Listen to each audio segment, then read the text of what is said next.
FastStone.org is host to some particularly fabulous freebie software, one of which is Image Viewer 3.5, an essential for any enthusiast or even professional photographer. Although if you are a pro, do the decent thing and buy a commercial license. For non-commercial use, it's free. Let's have a little look. JPEG, CR2, yep, it handles RAW. You'll find that a lot of decent digital SLRs can capture JPEGs and RAW at the same time.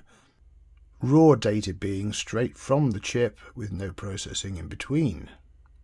Now I'm in thumbnail view, but you can view images like this detail view, which is actually pretty dull, and there's an even more boring one, which is just a file list with the image files listed as such. But let's go back to thumbnails.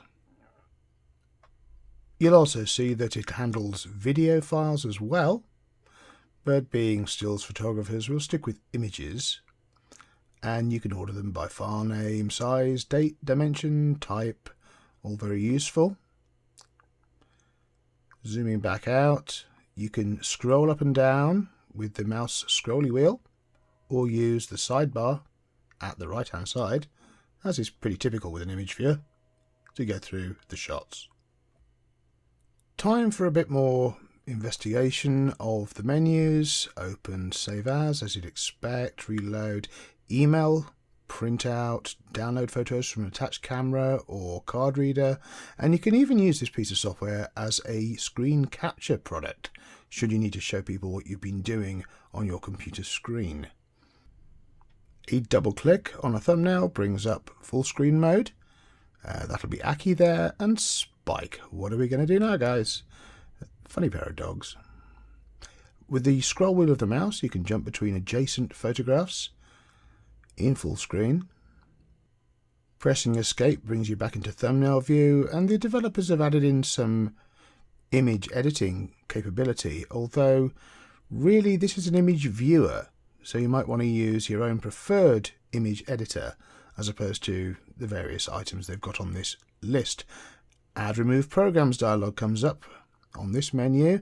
Let's go. Oh, do we see an Adobe folder there? Yes, we do. Oh, look, Photoshop CS3. Oh, hello. I think we'll have you. Yep, that's the best one for the job. So, OK that. There it is. OK it. And now, with a simple click of the E key, you can bring up the selected image in Photoshop, or whatever flavour of image editor you prefer. Now, Camera Raw support is this program's great strength, so we'll order by type and bring all our CR2s, or Canon RAW 2, right to the top.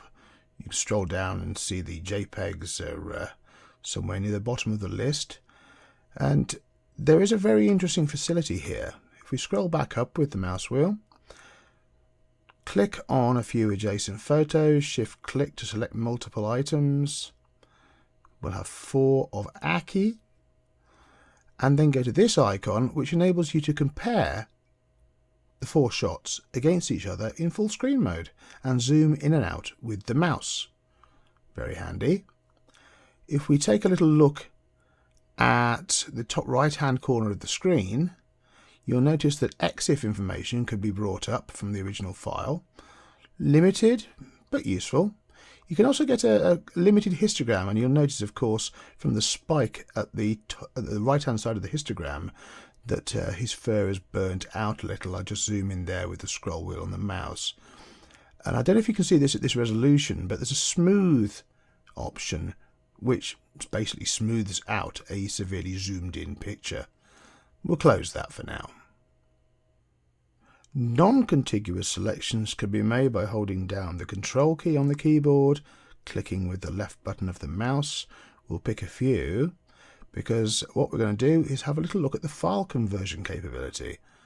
And that's to be found under the Tools menu. Convert selected images, and there are our raw files. And we'll go to TIFF. Word of advice, by the way. If you're going to be printing to a domestic printer, inkjet printer, use RGB.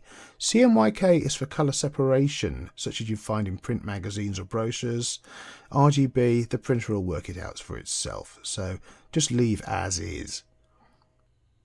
We've also a batch rename function, but I think we'll keep the original file names. We're going to need an output folder, so let's select it. Here we are, brings up the dialog, and here's our drive, and good doggies. Just those four, from CR2 to TIFF. Click on Start, and it does take a little time to process a raw image into tagged image file format. Let's just see how long it takes. Processing, there you go, there's one. Here comes another one. And just look at the file sizes. It's interesting that the raw image is actually much smaller than the TIFF, but that's TIFFs for you. I'll click on Done, and we've been having a few TIFFs, so let's take a closer look. Go to Open, find the folder, there are the TIFFs, and if you click on the icons, you'll see that the right hand side of the dialog, you get a preview, along with pixel information, colour information, DPI, and all that. They're fairly quick to update, which ain't too bad. I'm going to open the whole lot up, there are 4 TIFFs, and show you something that's a bit crazy actually. You can select all of these TIFFs, and then if you head for the Create menu, well, obviously a slideshow is possible, contact sheet.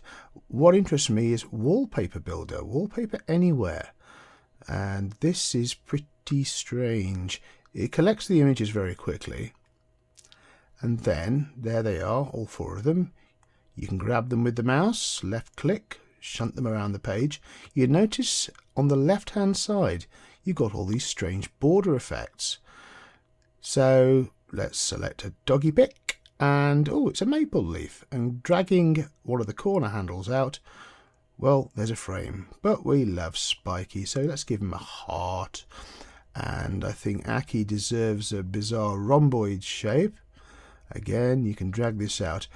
You can composite numerous images into a piece of wallpaper using more than 150 border effects. And just make your desktop look really silly if you want to. Inevitably, we're going to want to examine settings, or the F12 key. We can rename the K drive as a favorite folder. The location stays the same, but you can change the name, Mackie and Spike, for that is who they are. Looking further, there's a whole lot of tabs along here. Programs, Photoshop we've already linked up. You can link in pieces of music for your slideshows, MP3 there. The viewer, there are lots of options, and one I like in particular is Auto Rotate by EXIF Orientation tag, which can save an age on manual rotation. Thumbnail size can be adjusted, as can the thumbnail border shape.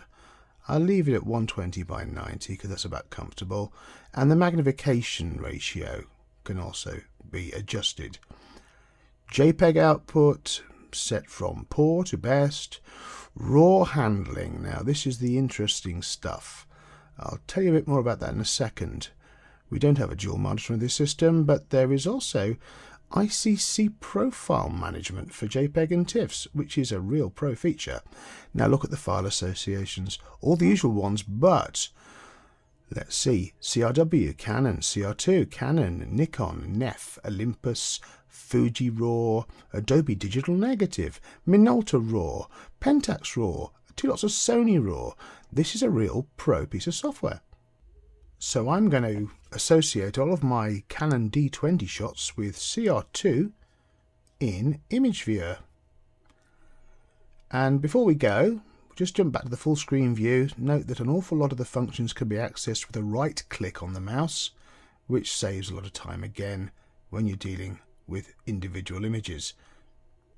So I urge you, if you're the kind of photographer, the enthusiast or professional who's working with a lot of raw capture, and you're using a PC, because it's PC only, from Windows SE 98 up to Vista, Get along to the website, download your copy now. It's one of the greatest freeware tools out there.